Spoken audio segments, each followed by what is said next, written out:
Bom dia, boa tarde, boa noite, meus queridos e minhas queridas. Aqui quem fala é Harrison.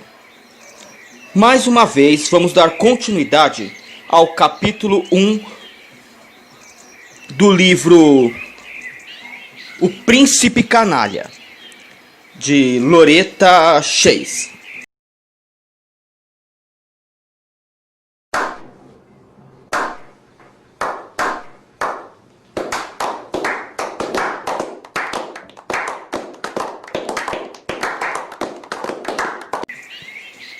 Então vamos continuar agora a partir do capítulo 1. Por favor, escutem.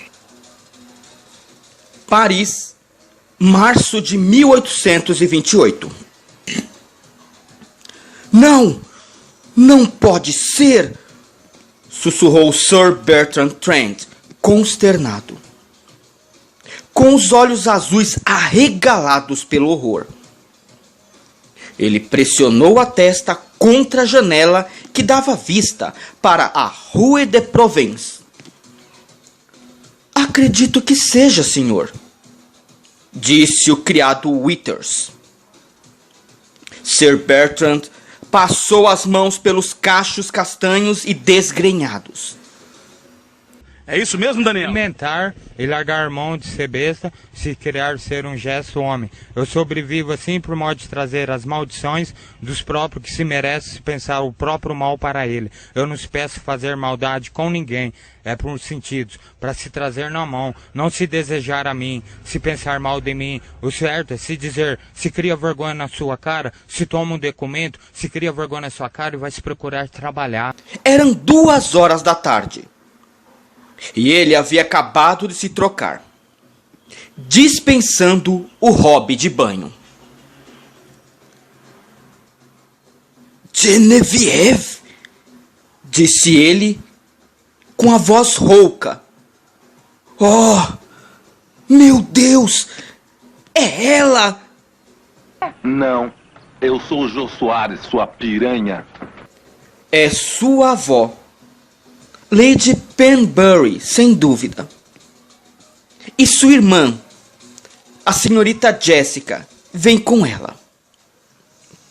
Withers conteve um sorriso.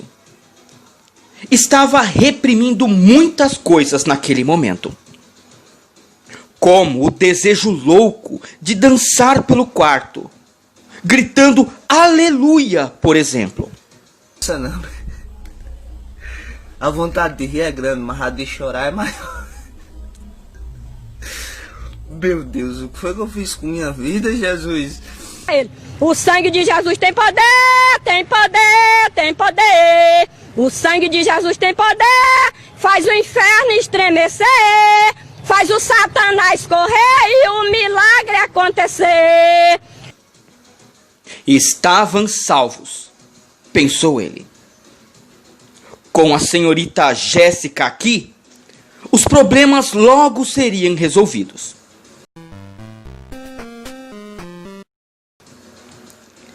Ele havia se arriscado bastante quando decidiu escrever para ela.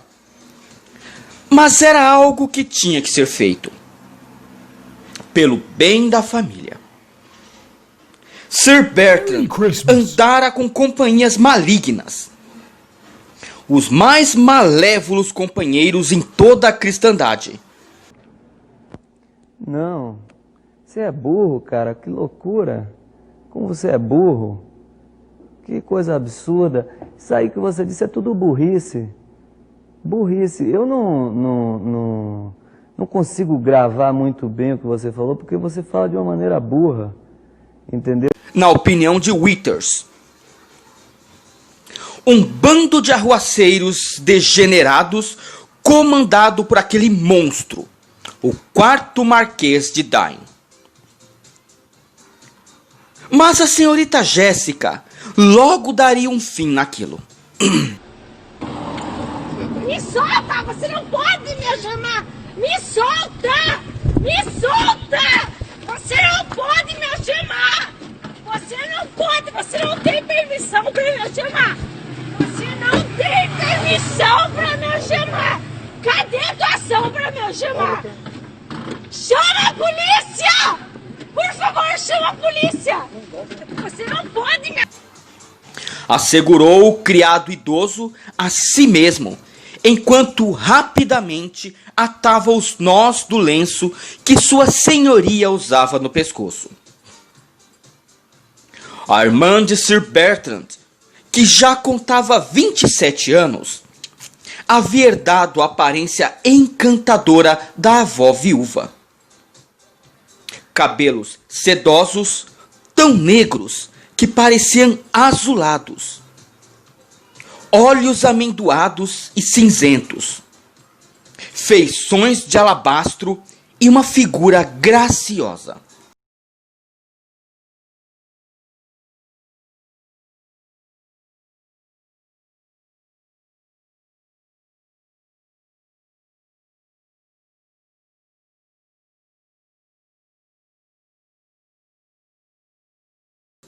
No caso de Lady Penbury, mostraram-se imunes aos efeitos do tempo.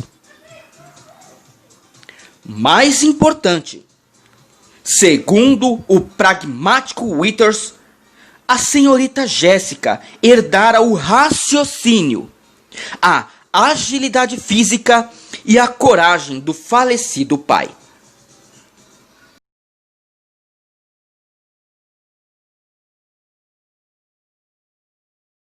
Mano, tem demência? Vai se fuder, mano. Tomar no cu, cara.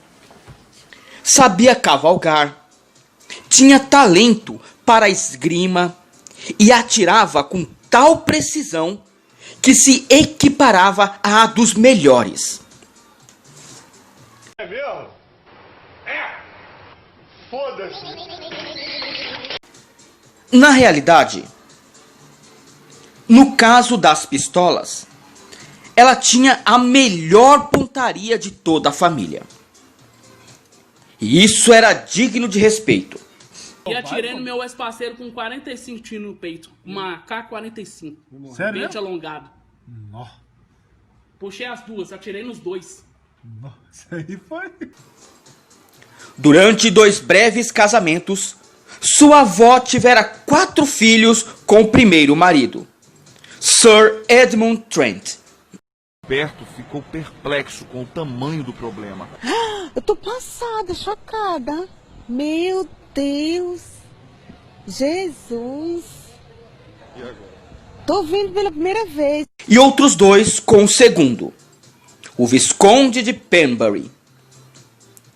Tanto suas filhas quanto seus filhos geraram meninos em abundância.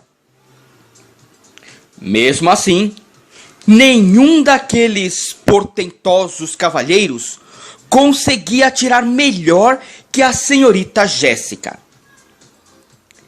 Ela era capaz de arrancar a rolha de uma garrafa de vinho a 20 passos de distância.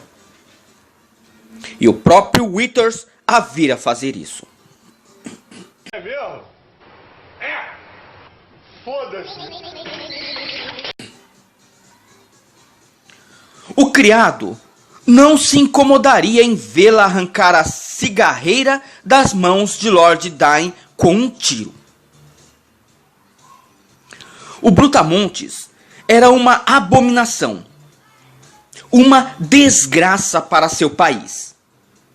Um patife desocupado cuja consciência não era maior que a de uma barata. Ele havia traído Sir Bertrand, que, lamentavelmente, não era o mais esperto dos homens.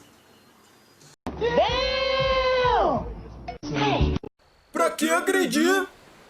Não tem necessidade disso. Para seu círculo nefasto e pela estrada íngreme que o levaria à ruína. Mais alguns meses com Lord Dyne e Sir Bertrand iria à falência. Se as infindáveis noites de devassidão não matassem antes. Mas não haveria mais alguns meses, refletiu Withers, confiante. enquanto conduzia sua senhoria relutante até a porta. A senhorita Jéssica daria um jeito em tudo. Ela sempre conseguia. Já avisei que vai dar merda isso. Vai dar merda, vai dar merda. Vai dar merda, vai dar merda, vai. Vai dar merda, vai. Vai dar merda, vai dar merda. Vai dar merda, vai dar merda. Vai dar merda, vai dar merda, vai. Vai dar merda, vai. Vai dar merda, vai dar merda. Vai dar merda.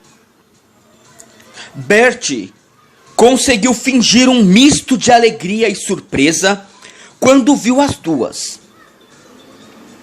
No instante em que a avó se retirou para repousar em seus aposentos, entretanto, ele puxou Jéssica até o que parecia ser a sala de visitas do estreito. E dispendioso, ela refletiu irritada. Apartment? Que o diabo a carregue, Jess! O que significa isso? Ele exigiu saber. Uma dádiva dos ninjas. Jéssica pegou os jornais de esportes empilhados numa poltrona ao lado da lareira. Jogou-os por sobre a grade e deixou o corpo cair com um suspiro na maciez das almofadas. O trajeto percorrido de Calais até Paris tinha sido longo, empoeirado e cheio de solavancos. Achava que, graças às condições abomináveis das estradas francesas, seu traseiro já devia estar cheio de hematomas. Ela desejava aplicar uma bela sova no traseiro do irmão. Infelizmente, embora fosse 2 anos mais novo, ele era mais alto e mais forte. Os dias em que ela o espetava com um galho, obrigando-o a colocar a cabeça no lugar, já faziam parte de um passado distante. É um presente de aniversário, disse ela. As feições pálidas e de aparência doentia de Bertie se iluminaram por um momento. E seu sorriso idiota, familiar e afável apareceu. Eu agradeço, Jess. É muito gentil. E então o sorriso se desfez e ele franziu o senho. Mas meu aniversário é em julho. Não vá me dizer que você pretende ficar até... Estou me referindo ao aniversário de Genevieve, esclareceu ela.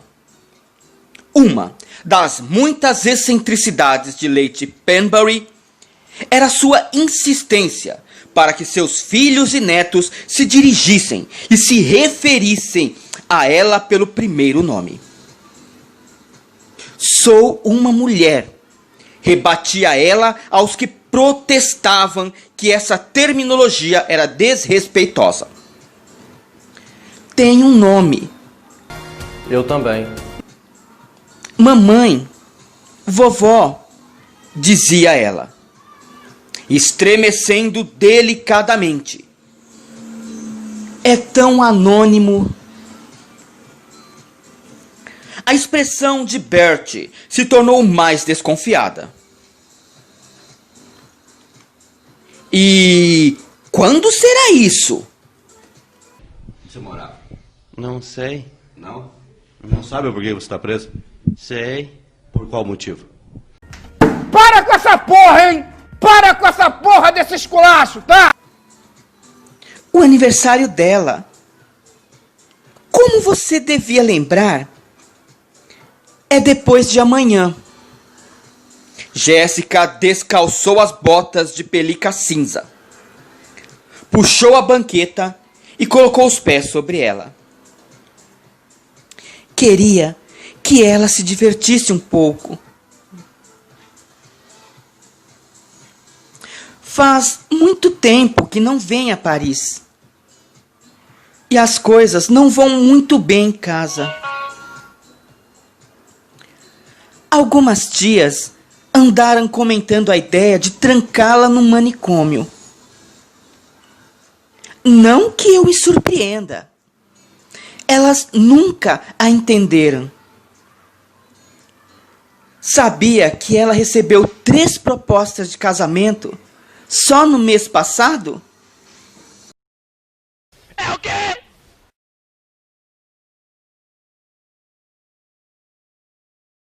É o quê?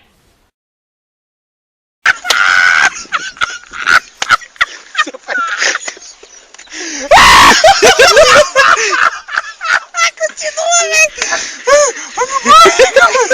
Pode filmar.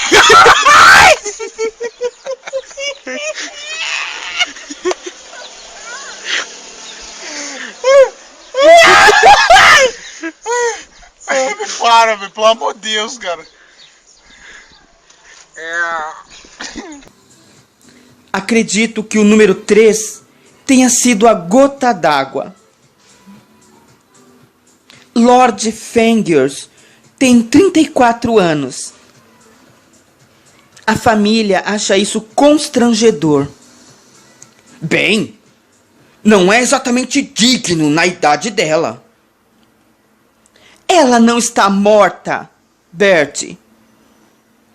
Por que deve se comportar como se estivesse? Se ela quiser se casar com o garçom da taberna, isso é problema dela. É mesmo, é? Jéssica lançou um olhar prescrutador na direção do irmão. Claro, seu novo marido tomaria o controle do patrimônio dela. Ouso dizer que isso preocupa a todos. Bertie ficou ruborizado. Cadê seus estudos? Você é maluco, é? Ou você é idiota?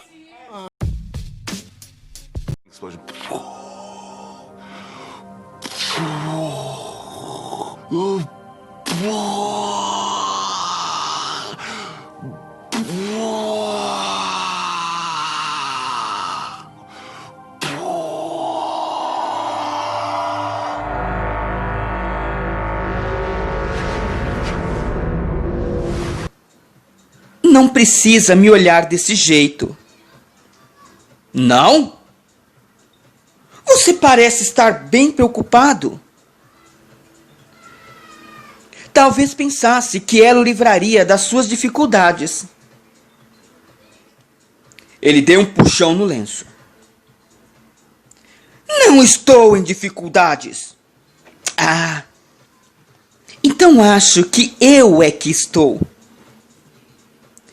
De acordo com seu administrador, quitar as suas dívidas vai me deixar com exatamente 47 libras, 6 shillings e 3 pence para passar o resto do ano.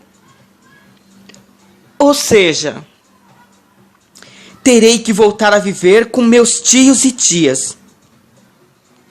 Ou trabalhar. Por 10 anos fui babá dos filhos deles sem qualquer compensação. Não pretendo fazer isso nem por mais 10 segundos. Você lembra de mim? Eu sou ladrão, rapaz. Eu não gosto de trabalhar, não. Sou ladrão, não tem, velho. Peraí! Peraí! Apega essa peça aí, viu? Apega essa peça aí, que eu errei pra lá. Eu errei pra lá nessa porra. Falaram. Trabalho? Você quer dizer ganhar um salário? Não vejo alternativa aceitável, assentiu ela. Ficou louca, Jess? Você é uma garota. Meu Deus do céu. Como é impressionante, cara. Como vocês tentam me derrubar, cara. Meu, tô f***da. Você tem dinheiro, tô f***. Nossa. Encontre um marido. Alguém com os bolsos gordos.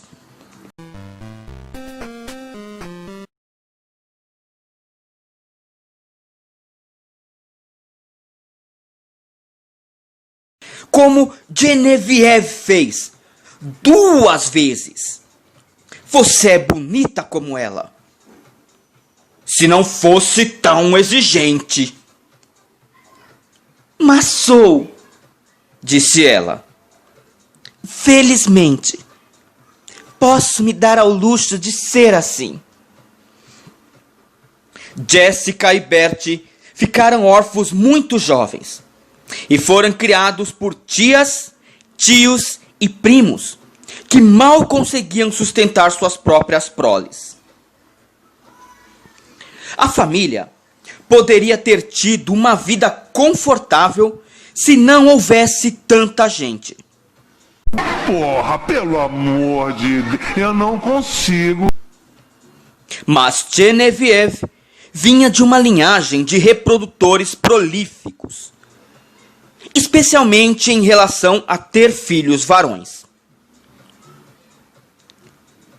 E seus próprios filhos e netos herdaram o talento.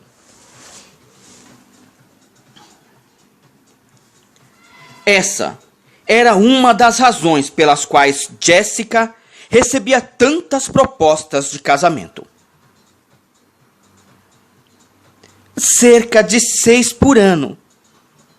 Mesmo agora, quando já devia estar resguardada, usando a touca de solteirona.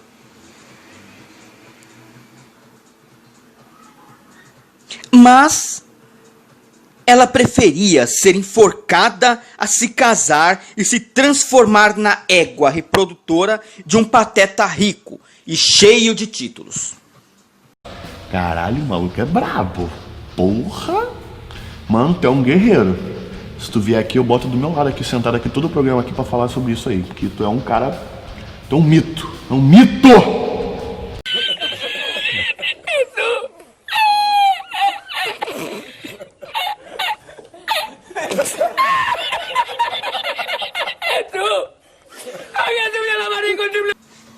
Ou a usar uma touca cafona como aquela.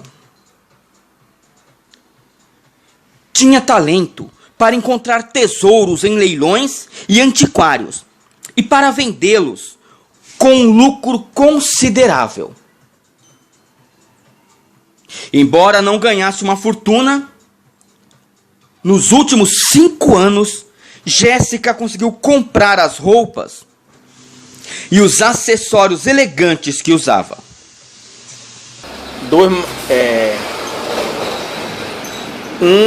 1 mais 5. 1 mais 5? É. Eu tenho 5 mais 1, né? É. Eu tiro 1, fico com 15. Acertou, Bebete. Fala, Ebra, é pra você. Aqui é pra você, é pra aprender. É. Entre no site www.pocotom.br, saber as contas, sinais. Em vez de vestir as peças descartadas pelos parentes. Era uma fortuna modesta de independência. E queria mais. Passara o ano anterior inteiro planejando o que faria para ganhar mais. Jéssica finalmente havia economizado o bastante para alugar a própria loja e começar a enchê-la de mercadorias. Seria elegante e exclusiva, dedicada a uma clientela de elite. Depois de muito tempo lidando com a alta sociedade, ela passara a compreender a natureza dos ricos e indolentes. não somente o que gostavam, mas também os métodos mais eficientes de atraí-los. Pretendia colocar o plano em prática quando conseguisse arrancar seu irmão da confusão em que havia se metido. Em seguida, garantiria que os problemas dele nunca mais perturbassem a vida regrada e ordenada que Jéssica tinha. Bert era um palerma irresponsável, um desmiolado indigno de confiança. Ela estremecia ao imaginar o que o futuro lhe reservava, se continuasse a depender dele para qualquer coisa. É verdade. Quer dizer, às vezes não. Você sabe muito bem que eu não preciso me casar por dinheiro, disse ela. Apenas preciso abrir a loja. Já escolhi o lugar e economizei o bastante para aquela ideia maluca de montar uma loja de quinquilharias, gritou ele. Não é uma loja de quinquilharias, disse ela calmamente. Como já lhe expliquei uma dúzia de vezes.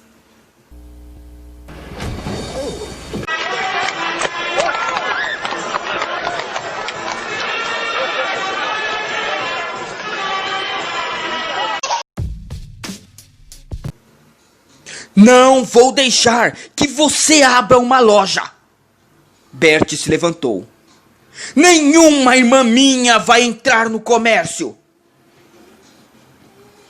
Eu adoraria saber o que você vai fazer para me impedir.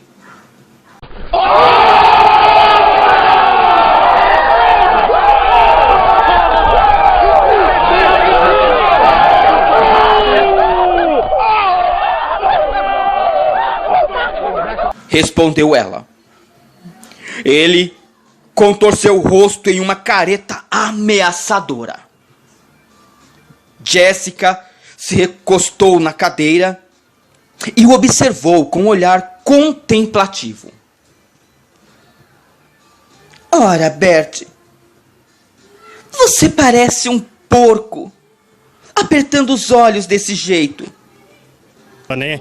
É a verdade, não minto. De fato, você engordou como desde a última vez que o vi. Pelo menos 12 quilos. Talvez uns 15 ou mais. Ela baixou o olhar. Está tudo na sua barriga. Pelo que parece, você me faz lembrar o rei. Aquela baleia! Gritou ele. Não, nada disso. Retire o que disse, Jess. É mesmo? É! Foda-se! O quê? Vai se sentar em cima de mim? Ela riu. Bert deu as costas para ela e jogou-se no sofá. Se eu fosse você, disse ela, me preocuparia menos com o que minha irmã diz e faz e pensaria no meu próprio futuro. Sei cuidar de mim mesma, Bert. Mas você? Bem, acho que você é que devia se casar com alguém com os bolsos gordos. O casamento é para covardes, tolos e mulheres, respondeu ele. Não, você é burro, cara, que loucura. Como você é burro. Que coisa absurda. Isso aí que você disse é tudo burrice. Burrice. Eu não consigo gravar muito bem o que você falou, porque você fala de uma maneira burra, entendeu? Ela sorriu. Isso parece o tipo de coisa que um imbecil, bêbado, anunciaria para outros logo antes de cair de cara na vasilha de ponche. Em meio às costumeiras galhofas masculinas sobre fornicação e processos excretórios. Mentira!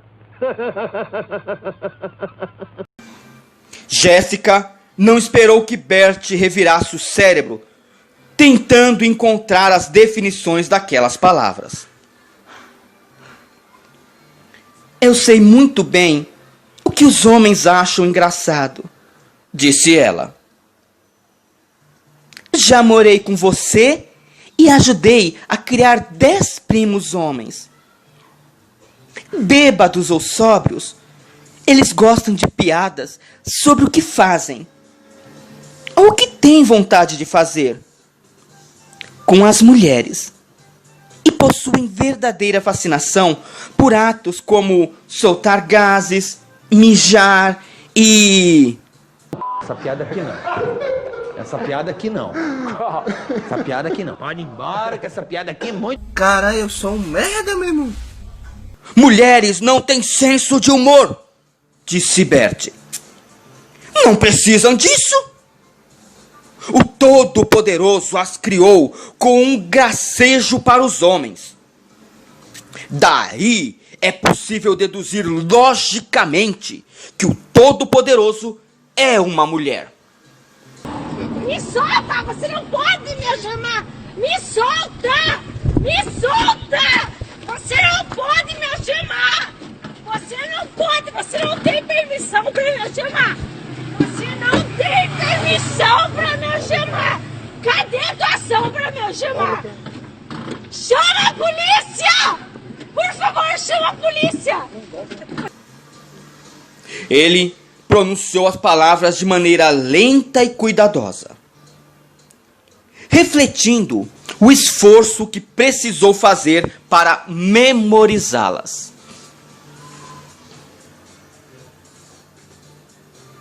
De onde veio esse pendor para a profundidade filosófica, Bert? Como é? Quem lhe falou tudo isso?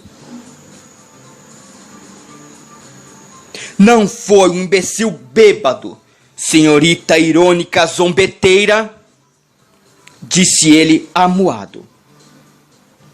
Posso não ter o melhor cérebro do mundo, mas acho que ainda consigo identificar um imbecil. E não é o caso de Dain.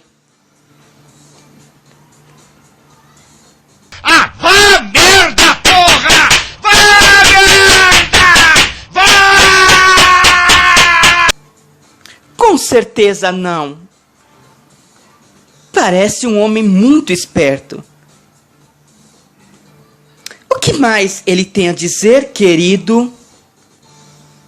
Houve uma longa pausa enquanto Bert tentava decidir se a irmã estava sendo irônica ou não. Como sempre, ele errou em seu julgamento.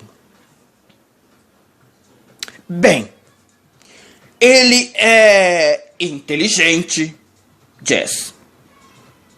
Eu devia ter imaginado que você reconheceria isso. O que ele diz? Ora, o cérebro dele está sempre funcionando a quilômetros por hora. Não sei como ele consegue. Ele não come muito peixe, então não pode ser por isso. Imagino que ele use gin como combustível, resmungou Jéssica. Como é? Eu disse que suponho que o cérebro dele seja imbatível.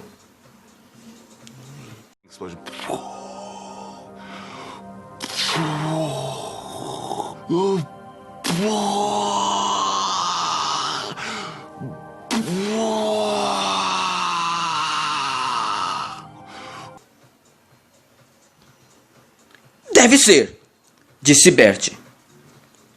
E não digo isso só por dizer. Ele tem um cérebro focado no dinheiro também.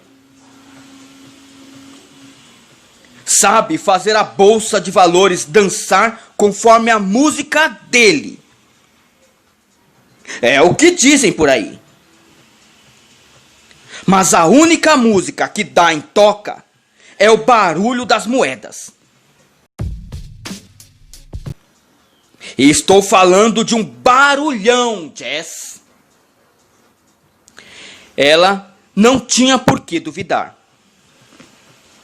Pelo que sabia, o Marquês de Dine era um dos homens mais ricos da Inglaterra. Podia desfrutar de qualquer extravagância irresponsável. E o pobre Bert, que não tinha condições de bancar nem as modestas, estava tomado por um desejo incontrolável de imitar o ídolo. Pois certamente se tratava de idolatria. Como Withers tinha afirmado de maneira quase incoerente na carta que enviara.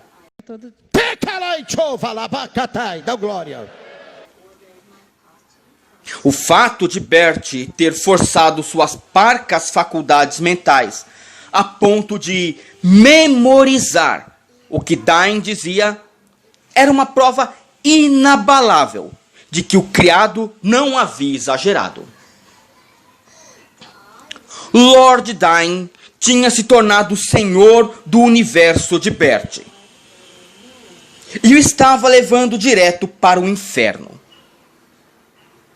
Lord Dine não ergueu os olhos quando a sineta do balcão da loja tocou.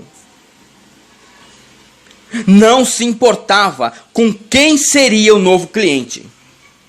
E Champ Toys, seu fornecedor de antiguidades e curiosidades artísticas, não deveria se importar também. Porque o cliente mais importante de Paris já havia entrado em sua loja. Como era o mais importante, Dine esperava e recebia a atenção exclusiva do proprietário. E Champ Toys não somente não olhou para a porta, como também não fez qualquer menção de ver, ouvir ou pensar em qualquer coisa que não estivesse relacionada ao Marquês de Dine. Preguiça. Ser indiferente, infelizmente, não é o mesmo que ser surdo. A sineta ainda não havia parado de retinir quando Dine ouviu uma voz masculina familiar resmungando com sotaque inglês e uma feminina que não conhecia murmurando em resposta. Não conseguiu identificar as palavras. Eu tô? Onde é que eu tô?